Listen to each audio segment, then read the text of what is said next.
It's not getting the headlines these days, but the war in Ukraine has lost none of its intensity, with both sides anxious to make gains before the winter impedes their movement on the battlefield. From Lithuania's capital, Vilnius, my guest is the Prime Minister, Ingrida Simonyte. What I think is most crucial is that countries stay committed to providing Ukraine with weapons it needs, with financial funds it needs, with everything it needs to win the war. As the war goes on, how much faith does she have in NATO plans for defending the Baltic states? What about human rights and accusations that her border guards have illegally pushed back migrants along the frontier with Belarus? And why take on Beijing? The dive in Lithuania's relations with China, after Taiwan is allowed to open a representative office in the country with its name attached to it. What did she want to prove? Ingrida Simonyte, welcome to Conflict Zone. Hello, thank you for having me here. Right now, the new Middle East conflict is dominating the world's headlines. How vital is it that the West doesn't take its eye off the ball in Ukraine? Well, it is vital, and it is the message that my colleagues from the government, myself, and also the like-minded countries keep repeating. But I don't really think this will happen because, of course, it's so complicated to sort of work on a couple of fronts. And it's natural that the new footage, new information that comes from Israel and Gaza is most probably now taking over the public space and the media coverage. But on the other side, the problem, I think, underlying in both of the cases, Ukraine and Israel, Gaza, is related, because what we see here, both cases, is the fact that some of the people think that they can just brutally, by force, rewrite the rules and dictate the democracies. Do you worry that those countries supporting Ukraine with weapons and ammunition might be less inclined to ship the supplies to Kyiv that they've promised, preferring perhaps to keep them for themselves? I don't really think so, because I think that most of the countries do understand that the problem is long-lasting, and it's not about, whether you ship something you've promised to Ukraine or keep it for yourself, but the problem is much wider. The problem is of a long time underfinanced and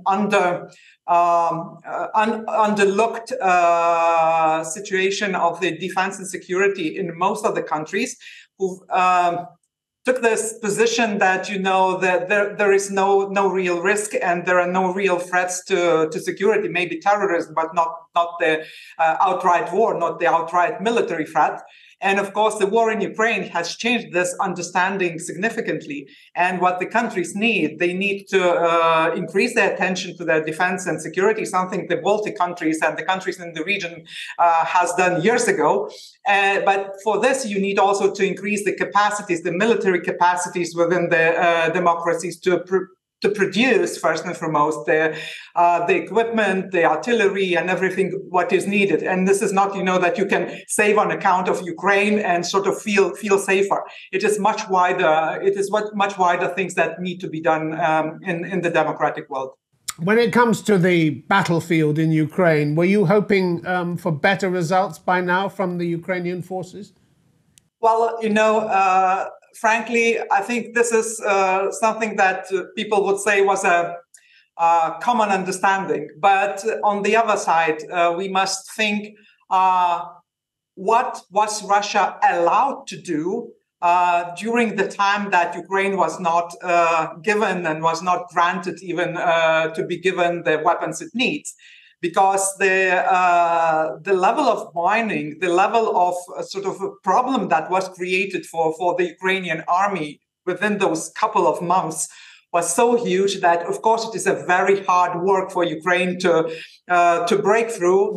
Even more difficult, though, when winter sets in. So everyone's in a hurry. The battle seems very finely balanced at the moment. Is that your impression as well? Well, my impression is that the changes in a bordering line is, if I might say so, are not huge. And of course, Russia is trying to now to arrange some of the new attacks in the region of Bakhmut and in the region of Kupiansk.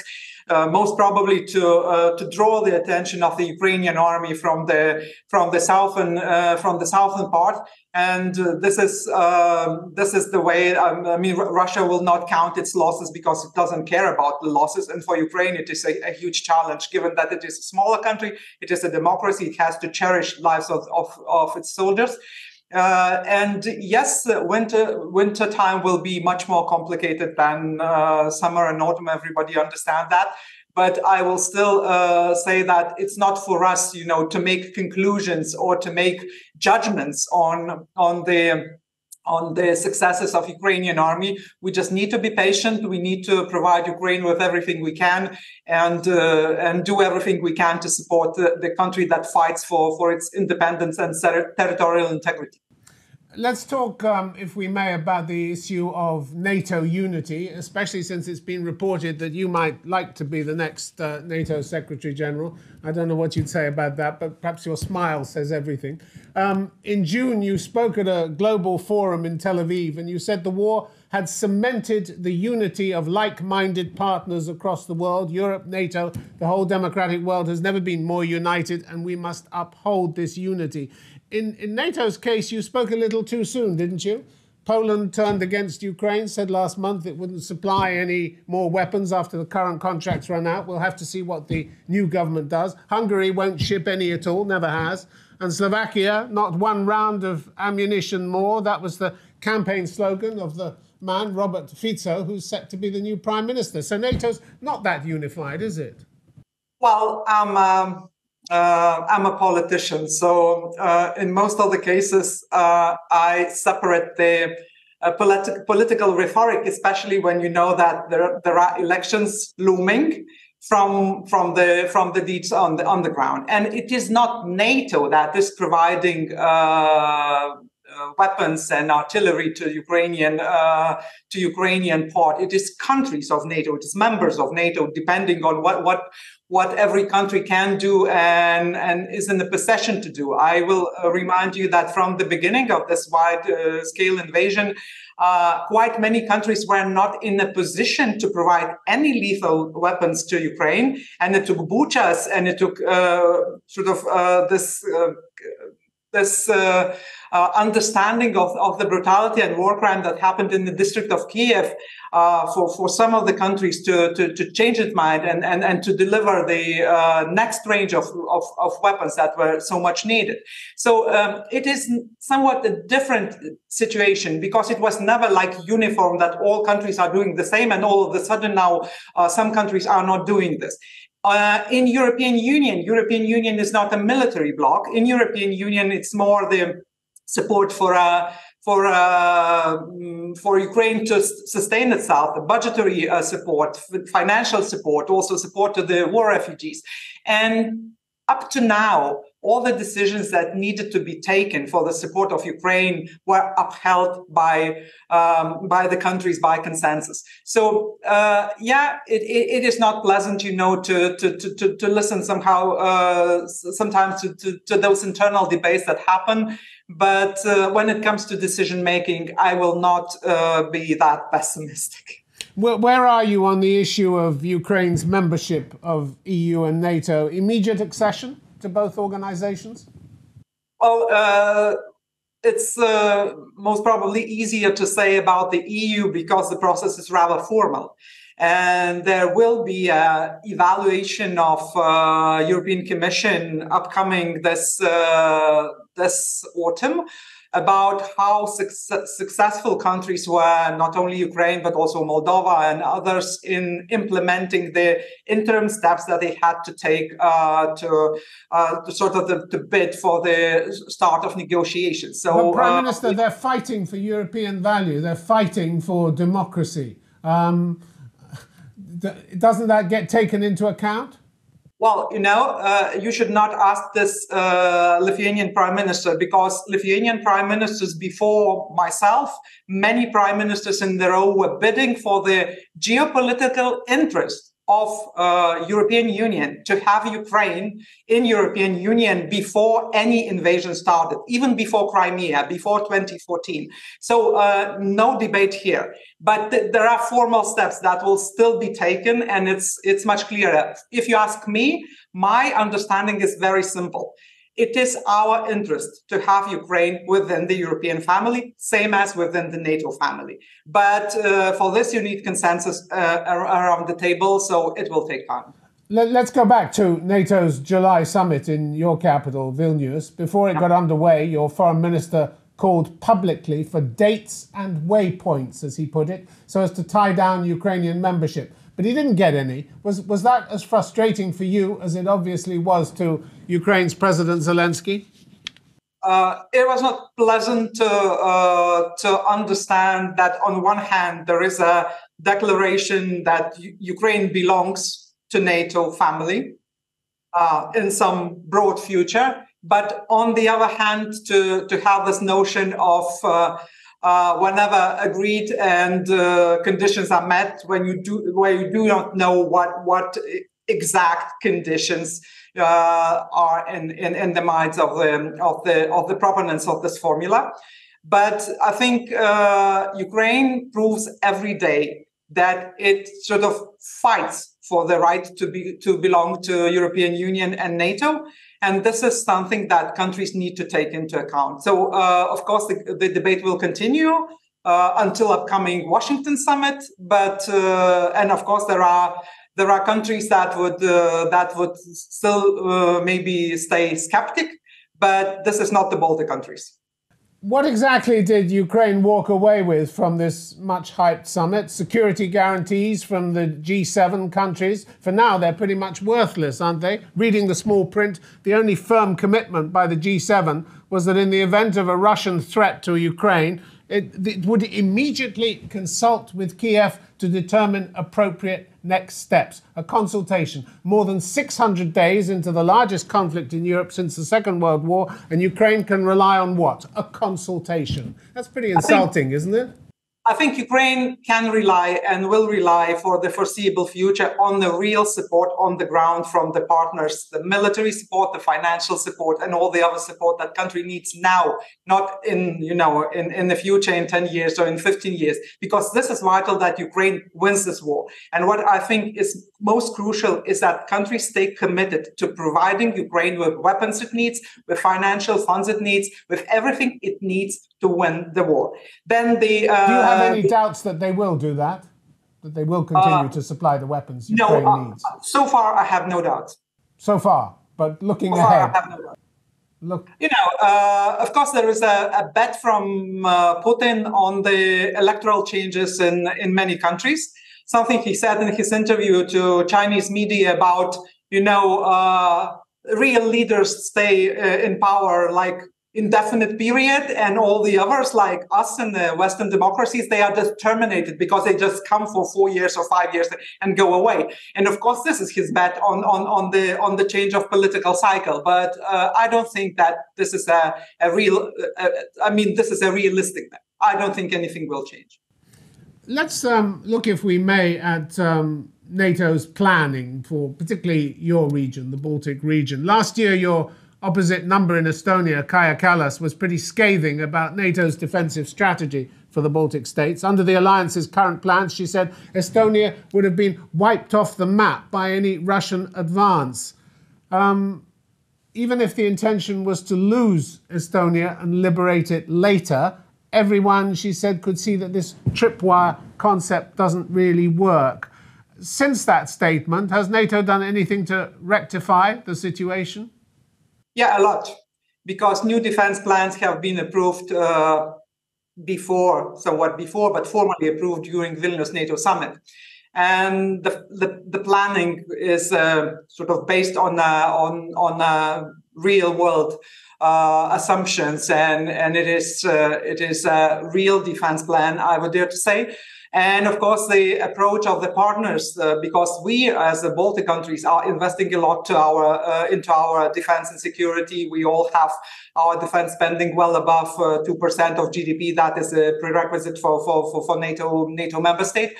But of course, we're still small countries, and we rely on the support of our partners, and also on the boots on the ground that would be present in our countries physically. And most vital decisions, I think, in this respect, have been taken by Canada's government, by the government of Germany, and we are speaking about location of the German brigade in Lithuania within a couple of years. And for this, we are building infrastructure and the capacities to welcome the German troops as a host nation. So I think a lot is happening on the ground. You say that you get more German troops in a couple of years, maybe brigade strength. That's a long time, given what's going on, isn't it? You have been pressing hard to get these troops now, haven't you? And Germany has been dragging its feet, isn't that right? No, I would not agree with you, because what we were discussing about, would that be a permanent stationing, or would that be a military exercise-based stationing, or whatever, on call, or depending on situation, increase of the boots on the ground. So there is a significant increase of the partners on the ground now, and it will continue. There is a significant increase of military exercise that happens in the region, and it is very important. But for the long term, there will be a significant increase of permanent presence, and I think this is crucial. Have you ever wondered what would really happen if Russia directly attacked a NATO member, since every decision, as you say, requires consensus? How do you get more than 30 member countries to suddenly agree on what to do with a major event like that? What kind of response do they give? What level? What weapons? What warnings?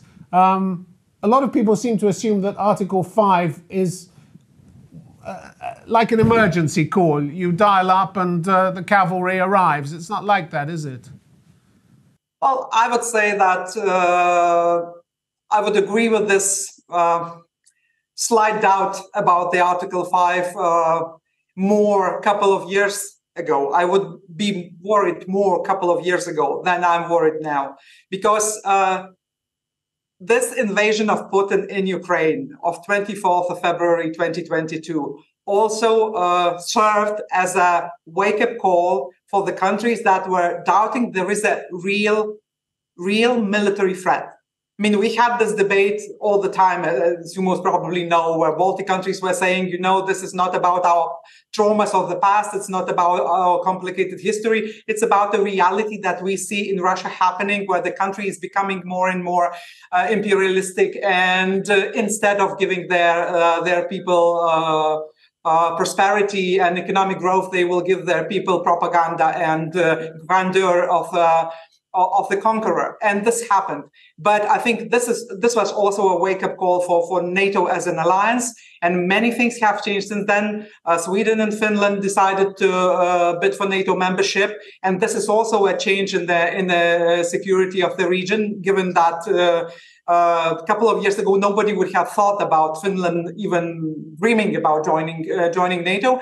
Now we have a new defense planning. We have new pledges for boots on the ground, and I think this is vital. For now, the immediate danger for you in your region seems to be from hybrid warfare, things like damage to critical infrastructure. We saw the Baltic Connector gas pipeline between Finland and Estonia, which sprung a mysterious leak earlier this month. Do you have any doubt that the pipeline was intentionally damaged? Well, I have my own theories, but under these circumstances where the investigation is ongoing, I will leave my theories to myself, and of course we will wait for official conclusions by Finnish and Estonian authorities. How vulnerable does this incident make you feel?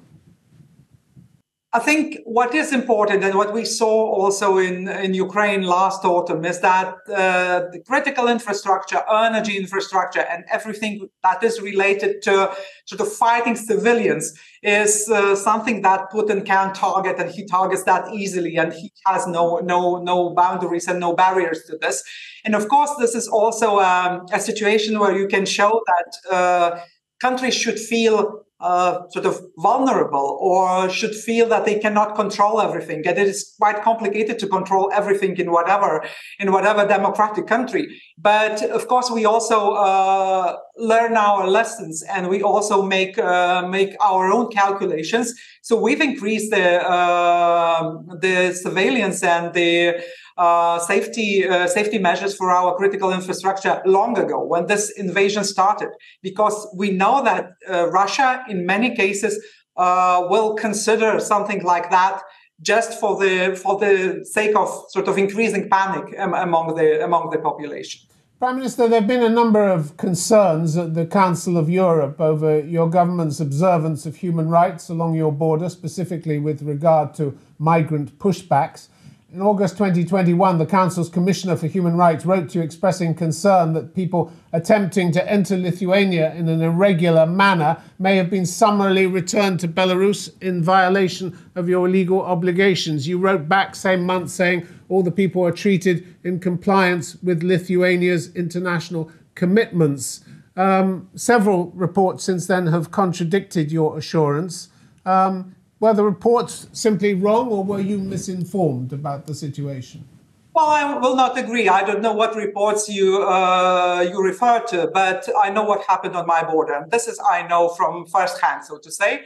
And I know that it was the Belarusian authorities who arranged this artificial flow of migration to make a point against Poland, Lithuania, and Latvia, to push them for lifting of the sanctions against autocratic Lukashenko, or to make other concessions because he just found the way to do so. But I mean, I know what is written in the international conventions, but I also know that the borders are there, and the borders are there. They should be respected. Your own Constitutional Court in June this year declared that your detention regime at the border was in conflict with Article 20 of your Constitution, protecting liberty. So they weren't any happier than the Human Rights Commissioner, were they? Well, we are speaking about one particular part of the law, and this part of the law is now in the parliament. The amendment of the law is in the parliament. This is a regular procedure that happens in the country where somebody refers to a constitutional court, and constitutional court sometimes says that one or another provision of the legislation is not in line with constitution. What happens then? Then the legislation is being amended. Amnesty International says that in 2022 alone, Lithuanian border guards pushed people back to Belarus more than 11,000 times, despite the risk of torture from officials there. Did you know that? Well, I know that there is a number of attempts to illegally cross the border happening every day. I know that there is a possibility to lodge a request for political asylum in the border crossing point. And this is, I think, the procedure that should be followed for people who want a real political refugee. And the 11,000 pushbacks? Well, the number of people is not equal to number of people who are not allowed, because the same people attempt to cross the border each and every day. But pushbacks are illegal under international law and under EU law. Well, they are not something that we find very convenient, but we have an extreme situation because of an increase of illegal migration that was orchestrated by authoritarian regimes that we have in our neighborhood. So you're saying they're justified, pushbacks? I'm saying that we need to protect the borders of European Union. Prime Minister, let's talk briefly, if we may, about your poor relations with China, which took a dive when you opened a Taiwan representative office, a sort of quasi-democracy 2 years ago, much to China's disgust. Were you being deliberately provocative, or what did you hope to prove with this? Oh, not at all. We just opened a representative office that are functioning in most of European countries. But you knew that it would upset the Chinese. Was it worth it? Was it worth picking a fight with Beijing? You didn't get that much support from Europe. Your own president said it was a mistake, didn't he? It's not about the upsetting or not upsetting the Chinese, because it's a sovereign decision of Lithuanian government to increase its relations or intensity of its relations with Taiwanese people. And I see no problem there, because it operates in, I think, most of European countries. The only question was that there were no new offices opened in the recent 17 or something years. But why should Lithuanian government not do this because it was not done in recent 70 years? I don't know, because it is operating in so many European countries. So the lesson seems to be that you wanted to teach everyone, don't tiptoe around powerful countries. That was the mistake perhaps people made with Russia, was it? And you wanted to give an alternative view. Well, I think that with Russia, same as with other autocracies, we have the same problem, because it is not that you can persuade the other side, like speaking gently, saving their faces, doing something, what we usually do in our part of the world. If you will be allowed to be pushed, then you will be pushed to the corner. Prime Minister Ingrida Simonyte, thank you very much for being on Conflict Zone. Thank you.